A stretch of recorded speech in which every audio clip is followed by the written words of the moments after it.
ஒரு பெண் இருந்தால் அவள் எனக்காகவே வாழ்ந்தாள். அவள் தோற்றம் எளிமையாக இருக்கும். தன்னை தாழ்த்தி என்னை உயர்த்தியவள். பார்வையில் கனிந்த அன்பு. அவள் என் சொல்லுக்கு இலக்கணமாக நன் சொல் பேசுவாள்.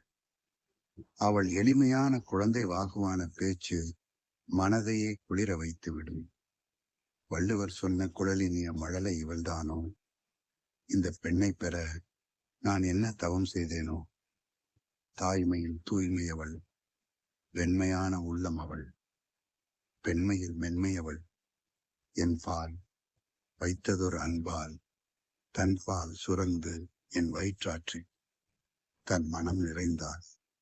கருமையாயினும் எனக்கு அவள் கலையானவள். ஆமாம், அவள் கஞ்சி குடித்தே வளர்ந்தாள். கந்தலாடையே கட்டினாள். மண் வீட்டில்தான் புழங்கினாள். எளிமையாகவே வாழ்ந்தாள். எவ்வாறாயினும் அவள் எனக்கு பேரழகிதான். உண்மைதானே மக்களே? பதில் கூறுங்கள். தாயை காட்டிலும் பேரழகு ஒன்று உண்டோ? ஒவ்வொரு தாயும் பேரழகு உடையவர்கள் தான். அன்புக்கு நான் எதை ஈடு செய்வேன்? உலகிலே தூய்மையானது தங்கம் என்பார்கள். நான் தங்கம் வாங்கி அவளுக்கு கொடுத்தேன். அவள் அதை தூக்கி தூர போட்டாள்.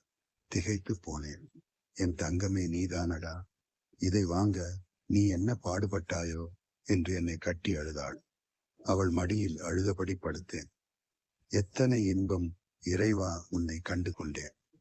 எத்தனையோ கோவில்களுக்கு சென்றும் காண முடியாத உன்னை அவள் மடியில் உணர்ந்தே விட்டேன்.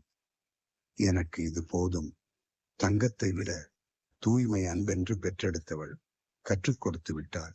எந்த ஆசிரியரும் கற்றுக் கொடுக்காத பாடம்.